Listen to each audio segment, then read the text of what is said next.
দোস্ত, তোমরা যারা আজকে 365 দিনে কোনোদিন খোদার ফজরের নামাজ পড়লা না, তিনি যদি বলে ফেলে যে নাফরমান আর কোনোদিন তোরে আমি সেজদা দিতে দেব না, তোর কোন আব্বাই সেজদা দেওয়াইবে তোরে? এই নাফরমান, গত 1 বছরে যে কোনোদিন 5 ওয়াক্ত নামাজ পড়ো নাই, আল্লাহ যদি বলে যা আর কোনোদিন তোকে সেজদা দিতে দেব না, যা। নূহ নবীরে বলছে যে আপনাকে না বললাম আপনি নবী, আপনি ভুল করছেন কেন? আপনারা না বলছি এই নবী, তোমাকে না বলছি আমি আর কাউকে ঈমান দেব না, আবার বলছো কেন? কোরআনুল কারীমের মধ্যে আছে বাপ, নূহ নবীর মতো নবী 950 বছর যে আল্লাহর দিকে ডাকছে মানুষকে, সেই নবী এবার আবার হাত তুলে বলছে আল্লাহ আমার ভুল হয়ে গেছে, আমি বিষয়টা বুঝি নাই, আমি সন্তানের অস্থিরতায়, আল্লাহ আমি আপনার ফয়সালার কথা আমার মনে নাই, আমার সন্তান জাহান্নামী হবে, এটা আমারে পাগল বানায় ফেলছে, এটা আমারে অস্থির বানায় ফেলছে, আমারে ভুলায় দিছে আপনার কথা, আপনি আমারে মাফ করে দেন। ওয়া ইল্লা তাগফিরলি ওয়া তারহামনি আকুম মিনাল খাসিরিন। আয় করিম, আপনি যদি আমারে মাফ না করেন, দয়া না করেন, আমি নবী হয়েও ক্ষতিগ্রস্তদের অন্তর্ভুক্ত হয়ে যাব। চলো আব্বা, আমি শুধু একজন বক্তা, ওয়াজ করতে আসছি, এই জন্য মনে করাইতে আসছি, ভোট চাইতে আসি না, ভোট চাইতে না, আখেরাত মনে করাইতে আসছি। এই 3টা উদাহরণ দিলাম। নবী সাল্লাল্লাহু আলাইহি সাল্লামের হাত নামায় দিছে, ইব্রাহিমের হাত নামায় দিছে, নূহের হাত বলে না কেন? তার চাইতে দামি এখানে কে? এই সৃষ্টিতে কে? আগামীতে আসবে কে? এবার আন্দাজ করেন, আল্লাহ আমারে আপনারে যারে যে আমাদেরকে যাদেরকে ঈমান দিছে, আমরা কালেমা পড়তে পারি, আমরা শুনছি, আমরা মুসলমান, আমাগো আব্বা মা মুসলমান, এই নিয়ামতের কি পরিমাণ কদর করা উচিত, কদর করা উচিত। এই জন্য বললাম রে ভাই, হেদায়েত কার হাতে? ফয়সালা কার হাতে? সর্বশ্রেষ্ঠ রাসূলের হাতেও না, তো বক্তার হাতে তো বেলে নাই, বক্তার তো সেই হিসাবে কি নাই, বেলে তো নাই। আচ্ছা, এর উল্টা আরো 3টা উদাহরণ দেই, দেখেন আরো সহজ, এটাও লম্বা না, 3টা আবার বিকল্প উদাহরণ দেখেন, আপনি আরো মজা পাইবেন। এই 3টা উদাহরণ আপনি দেখেন। বাপ ফুত 2 জন, ফুতের বয়স মাত্র 12 বছর। বাপে ফুতেরে বলল আমি স্বপ্নে দেখছি আব্বা তোমার আমি আল্লাহর জন্য জবাই করতেছি। তোমার 12 বছরের ছেলে কয় আব্বা আমি রাজি। এত অল্প বয়সে রবের জন্য জীবন দিতে হবে, এই বুঝেই ফোলা বুঝলো কেমন?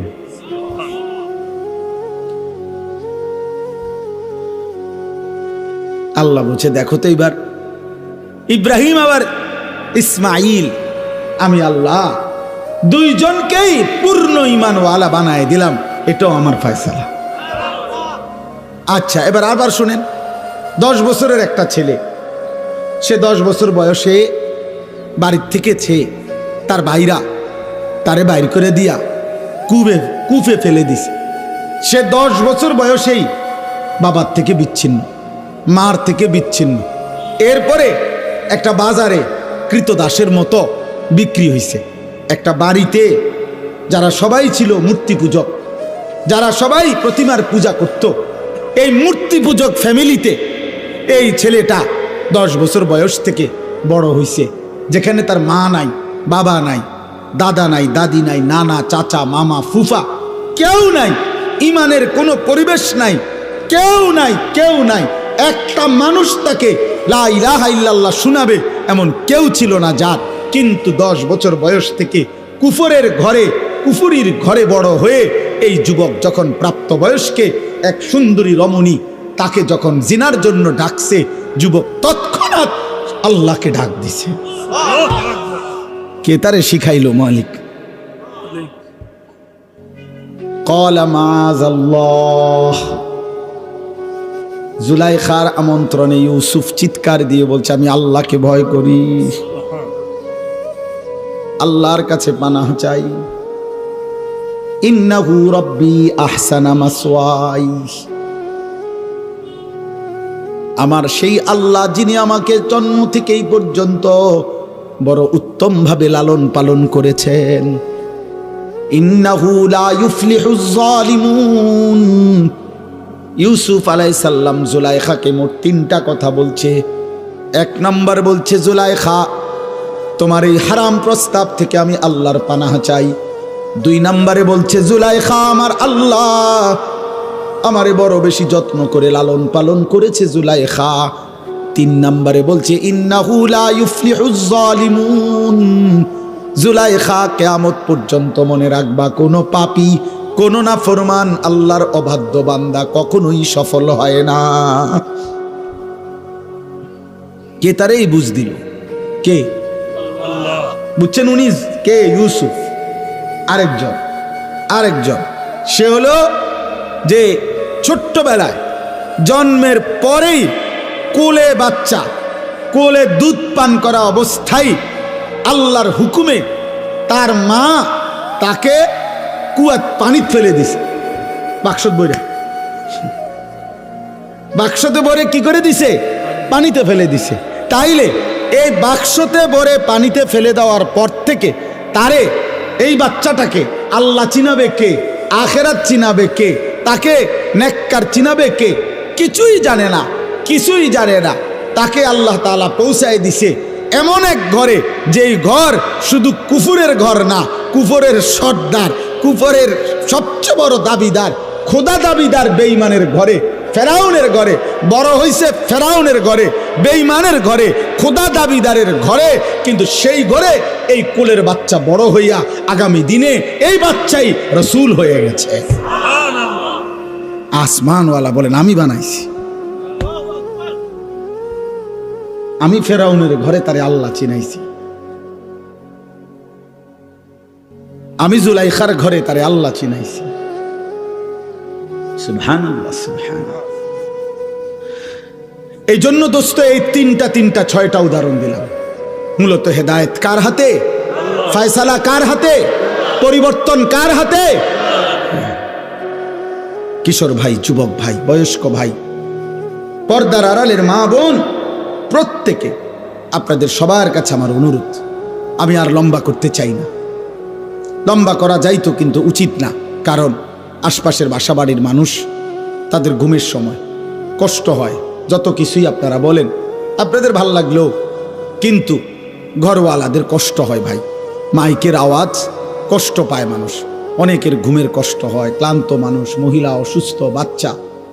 এই জন্য খুব রাত করা আসলে ইনসাফ না, খুব রাত গভীর করা উচিত না। এই জন্য আমি আপনাদের কাছে, এই যুবক ভাই, তোমাদের সবার কাছে অনুরোধ করছি, ভাইয়া জীবনটা সুন্দর করো। আল্লাহ নিজের হাতে ঈমান দিছে। আব্বা, তোমারে মা বাপ মুসলমান দিছে। যারে আল্লাহ ঈমান দেয় নাই, সে আল্লাহ চিনে নাই, তার দুর্ভাগ্য কিয়ামতের দিন দেখবে। আরে দুনিয়ায় যারে আল্লাহ একটা বাচ্চা দেয় নাই, ওই মা বুঝে দুনিয়া কত কষ্টের, ওই বাবা বুঝে দুনিয়া কত কষ্টের। অতএব আমি অনুরোধ করলাম, এই রাত গভীরে এবার আমি আয়াতগুলোর তর্জমা বলি শেষ। তাইলে আমার কথা, আমাদের প্রত্যেকেই শুধু আয়াতের তর্জমা বলার আগে 30 সেকেন্ড আপনারা প্রত্যেকেই নিজ নিজ জায়গায়, আমিও, আপনারাও ভাববেন শুধু একটা জিনিস, যে চোখ বন্ধ করে দেখবেন। 30 সেকেন্ড শুধু একাকী নিজের কল্পনা করবেন যে আমি এখন যে অবস্থানে আছি, আমার জিন্দেগির গুনাহ বেশি নাকি নেকি বেশি। বুঝেন না হিসাবটা? এরপরের সেকেন্ড কল্পনা করবেন, আমি এই মুহূর্তে যদি আল্লাহর সামনে দাঁড়াই আখেরাতে, আমি আমার মালিকরে কি বলবো? কোন আর এই 30 সেকেন্ড কোন? আপনি বন্ধ করেন, চোখ বন্ধ করেন।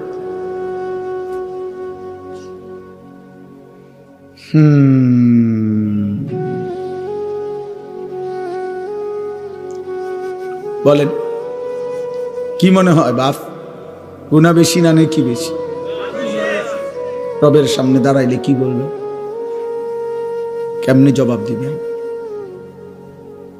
ওয়াকিফুহুম ইন্নাহুম মাসউলুন।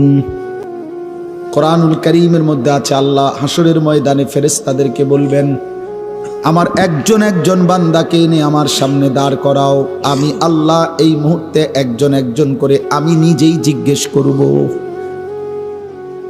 আমি জিজ্ঞেস করব, আল্লাহ জিজ্ঞেস করবেন। আল্লাহ, আমার কাছে কিতাব আছে, ওয়াজাআত সাকরাতুল মাউত বিল হক, এই কিতাবে লিখছে একজন বড় বুজুর্গ আলী ইবনুল ফুজাইল রাহিমাহুল্লাহ, এই বড় বুজুর্গ একদিন রাত গভীরে এই আয়াত এটা পড়তেছিলেন তাহাজ্জুদে, ওয়াকিফুহুম ইন্নাহুম মাসউলুন। আল্লাহ বলবেন একজন একজন করে আমার সামনে দাঁড় করাও, আমি আল্লাহ আমি নিজে জিজ্ঞেস করব আমার বান্দাকে, বান্দা আমার 60 বছর আমারে ফিরিয়ে দাও, আমার নিঃশ্বাসের হিসাব দাও, আমার খাবারের লোকমার হিসাব দাও, আমার আলো অন্ধকারের প্রতি সেকেন্ডের হিসাব দাও। এই কথাইটা উনি ভাবতেছিলেন আর মনে মনে ভাবতেছিলেন, হায় আমার রবের সামনে আমি কি বলবো, আমি কি বলবো, আমি কি বলবো। খোদার কসম এই কিতাবের মধ্যে আছে, এই কথা ভাবতে ভাবতে উনি বেহুশ হইয়া পড়ে গেছেন, আর হুঁশ ফিরে নাই, উনি ইন্তেকাল করছে, উনি মৃত্যুবরণ করেছে। যে হায় আমি আমার মালিকের সামনে কি বলবো, আমি আল্লাহর সামনে কি বলবো, আমি আল্লাহর সামনে কি বলবো। ওয়ালাউ তারা ইদিল মুজরিমুনা নাকিসু রুউসিহিম ইনদা রাব্বিহিম, আল্লাহ বলে বন্ধু সেদিন আপনি দেখবেন সমস্ত পাপী নাফরমান ঘৃণায় লজ্জায় অপমানে মাথাটা নিয়ে আমি আল্লাহর সামনে দাঁড়িয়ে আছি, অপমানে মাথা তুলে তাকাইতে পারবে। আল্লাহ কোরআনে বলছেন আয়ুদাউনা ইলাস সুজুদি ফালা ইস্তাতিউন, কিয়ামতের দিন হাসরের ময়দানে ফেরেশতা নাফরমান বান্দাকে ডাক দিয়ে বলবে, হে নাফরমান, মোট সারা জিন্দেগীর এত লক্ষ সেজদা তোমার মোট ছুটে গেছে, এখন দাও। আয়ুদাউনা ইলাস সুজুদ, সেজদা করার জন্য নাফরমানকে ডাকা হবে। আল্লাহ বলেন ফালা ইস্তাতিউন, 100 বার, লক্ষ বার, কোটি বার চেষ্টা করে বেঈমান আর একটা সেজদা দিতে পারবে, আর কোমর ভাঙবে না, আর হাঁটু বাঁকা হবে না, আর কোনই ভাঙবে না। আল্লাহ বলেন খাশিআতান আবসারুহুম, নাফরমান তখন মাথা নুয়ে ফেলবে, তার হাকুহুম জিল্লা, লজ্জা আর অপমান তাকে ঘিরে ধরবে। দোস্ত তোমরা তো মনে করছো টেলিভিশনের খবর যদি তোমাদের এতটা বিশ্বাস হয়, সমবয়সী বন্ধুর কথা, নাটকের কথা, সিনেমার কথা, গায়িকার কথা, অ্যাডভার্টাইজের কথা, চ্যানেলের খবরের কথা, তো আসমানওয়ালার কথা আমার বিশ্বাস হবে না কেন? মুহাম্মদ আরবি সাল্লাল্লাহু আলাইহি সাল্লামের কথা আমাদের বিশ্বাস হবে না কেন বলে?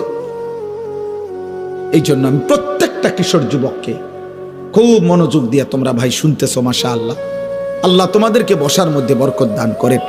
আমার নওজোয়ান, তোমার জন্য তুমি ভালো হও, তোমার জন্য তুমি ভালো হও। তুমি নষ্ট হলে, চরিত্রহীন হলে এই পৃথিবী তোমার মনে রাখবে না।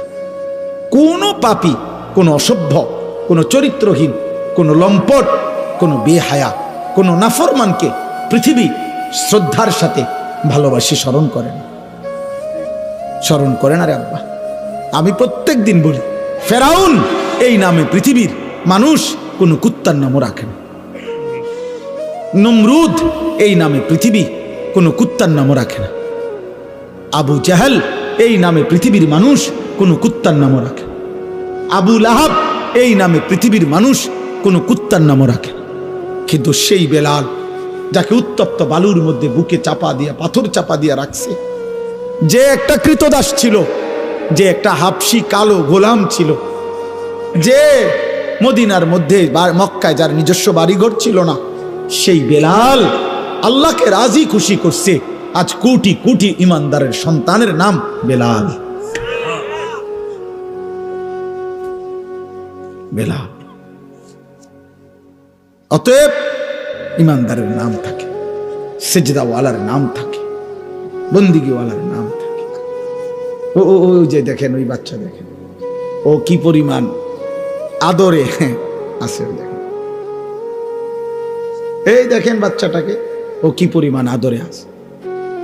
এই আপন ভোলা বাচ্চা, এইভাবে প্রতিটা বাবা, প্রতিটা মা, প্রতিটা অভিভাবক কি পরিমাণ আদরে যত্নে, কি পরিমাণ সোহাগে মায়ায় বাচ্চা কাচ্চাকে আগলায়া রাখে। মা 2টা বছর দুধ পান করাইতে কতবার গালে মুখে চুমা দিছে। একজন মা তার বাচ্চাটাকে কত মহিলার কাছে, কত পুরুষের কাছে কোলে তুলে দিছে। দাদি, নানি, চাচি, মামি, ফুফির, খালার কুলে ওরে দোয়া করে দেন, ওরে হাত মুছে দেন, আল্লাহ যেন ওরে মানুষ করে, মানুষ করে, মানুষ করে। বাবাই কতবার বলছে, হুজুর আমার ফুলাডারে দোয়া করে দেন, দোয়া করে দেন। এত আদর, এত ভালোবাসা, এত দোয়া, এত আশীর্বাদ, এত হাত মুছে দেওয়া, এই সব কিছুর পরে যুবক আজ 16 বছর বয়সে তোমার বাবা, তোমার মায়ের এত ভালোবাসা, এত মায়া, এত দোয়া বিনিময় তুমি শুধু উলঙ্গ ছবি দেখো, নর্তকী দেখো, মোবাইলের জিনা ব্যভিচারী দেখো। এক ওয়াক্ত নামাজ পড়তে চায় না, একদিনও না, কোনোদিনও ফজরের নামাজ পড়লা না। হায় রে মুসলমানের সন্তান, এমন বদনসিব কেমনে হইলি বা, এমন দুর্ভাগা কেমনে হইল? এমন মালিক তোরে কে বুলাহে দিল রে বাবা? এমন সৃষ্টিকর্তা কেমনে ভুলে মানুষ? এমন মেহেরবান রব কেমনে ভুলে গেলি বাবা? বলে আফসুস করা উচিত, আফসুস, আফসুস করা উচিত। চলেন তর্জমাটা দেখেন। এই তর্জমার অর্থ হলো, যেই কোনো বান্দা জীবনের শেষ মৃত্যুর পূর্ব পর্যন্ত গড়গড়া মৃত্যুর একটা যন্ত্রণা আছে, মৃত্যুর একটা শেষ নিঃশ্বাস টানা আছে। মানুষ শেষ টাইমে আজরাইল আসার পূর্ব মুহূর্তে সাকরাতুল মউত, মৃত্যুর যন্ত্রণা শুরু হয়, তখন মানুষ নিঃশ্বাস টানে। এটারে মরণের নিঃশ্বাস বলে। যারা বিবেকবান, সচেতন, ওরা বুঝে যে উনি আর টিকবে না, উনি আর থাকবে না।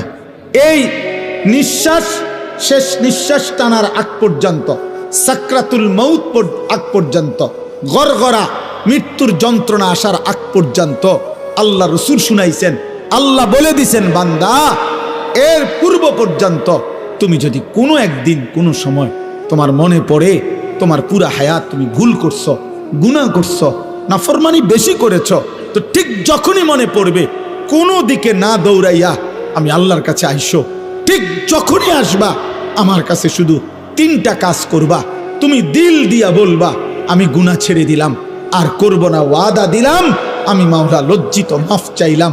আল্লাহ বলে 3টা যদি অন্তর দিয়া বাস্তবিক অর্থে আমারে বুঝাইয়া বলতে পারো, আমি রব কসম করে বললাম আসমান পর্যন্ত ছোঁয়া গুনাহ আমি মাফ করে দেব।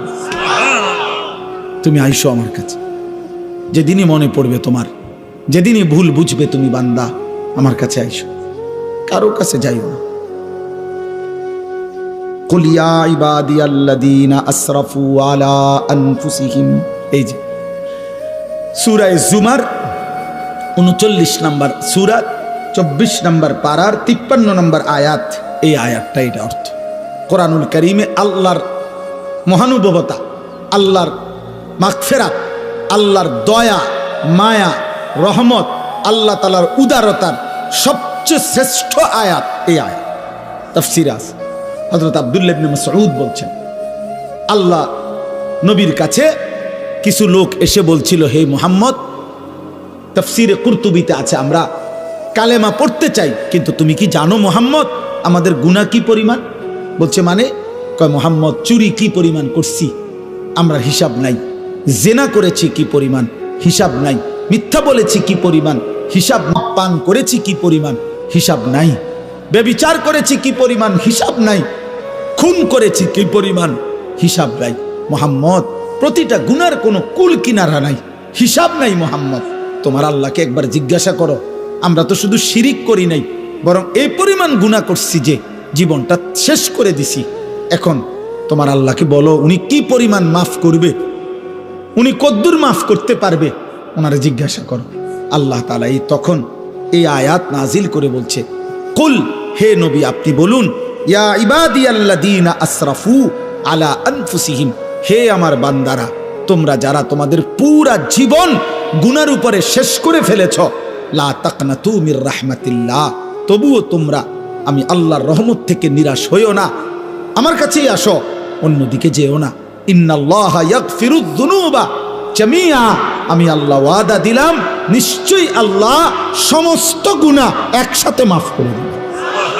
কুফর সব মাফ, শিরিক সব মাফ, কবিরা সব মাফ, সব মাফ, সব মাফ, সব মাফ। তুমি আমার কাছে আইসো না, আমার কাছে।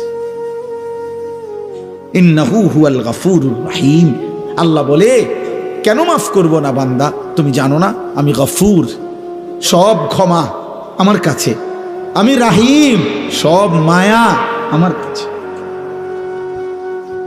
সব ক্ষমা আমার কাছে, সব মায়া আমার কাছে বান্দা, আমি গফুর, আমি রাহিম। তাহলে এখানে আল্লাহ উত্তর দিচ্ছেন, গুনাহ পাপ অপরাধ যে পরিমাণই হোক আল্লাহ কি করে দিবে, বলেন না কি করে দিবে। এখন শর্ত হইল, প্রশ্ন হইল কি করতে হবে, বলছেন কি করতে হবে। এই পরের আয়াতে এখানেই শোনেন, আল্লাহ বলছেন 54 নম্বর আয়াতে, ও আনিবু ইলা রব্বিকুম, 1 নম্বর কাজ, তোমরা তোমাদের রবের নিকট তওবা করো। আনিবু আই তুবু আই ইরজিউ, তোমরা তোমাদের রবের কাছে ফিরে আসো, তোমরা তোমাদের রবের কাছে তওবা করো, তোমরা তোমাদের রবের কাছে এনাবাত, ঝুঁকে আসো, এদিকে আসো, রবের কাছে আসো। কি করো, কথা বলেন না কি করো, ওরে ভাই শেষ করে দিচ্ছি, বলেন কি করো, তওবা করো, তওবা, তওবা, তওবা। ওই যে আজকে ওইখানে বলছি, এখনো বলি,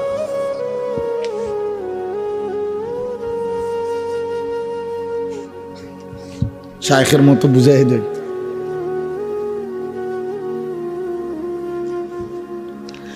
আমার শায়েখ আল্লামা মুফতি মুশতাকুন নবী কাসিমি হযরত যেমনি বুঝায় আমি এমনি বুঝাইতেছি। হযরত এইভাবে লিখে বুঝাইছেন যে এই যে চ আকার চা, এটা কি চা, এটা লিখছি না চা, তো এটাই তো চা, ঠিক না? না, এটা চায়ের শব্দ। চা কোনটা?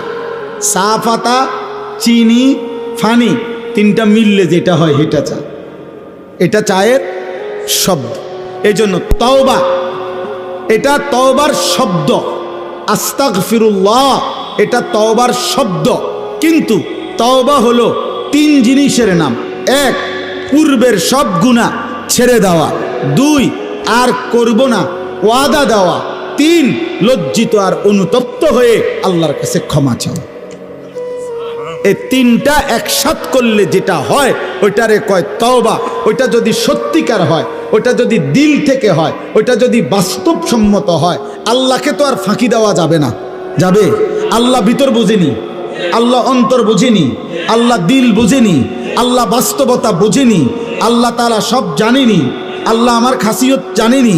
এই সত্যিকার দিল থেকে প্রকৃত অর্থে এই 3 কথা যদি কেউ বলতে পারে, আল্লাহ গুনাহ আমি ছেড়ে দিলাম, আর করব না ওয়াদা দিলাম, লজ্জিত আর অনুতপ্ত হয়ে মাফ চাইলাম, খোদার কসম আর শাজিম নড়ে উঠবে, মালিক বলবে আমি মাফ করে দিলাম।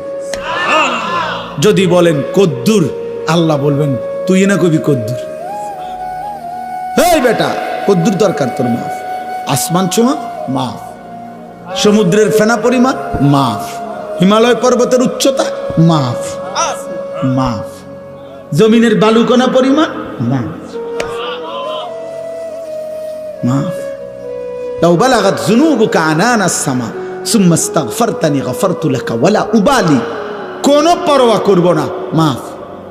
কেউরে কিছু জিগাইতাম না, 2-1 লোক লইয়া লই আগে, এও তুমি জিঙ্গাও তারে আসলে ঠিক কয়নি না হুদা। আল্লাহ বলবেন দা কেউরে জিগাইতে হবে না, আমি বুঝ পাইলেই হয়েছে, আমি দেখব দিল, আমি মাফ করে দেব। তুমি রাতে আসলে রাতে মাফ, দিনে আসলে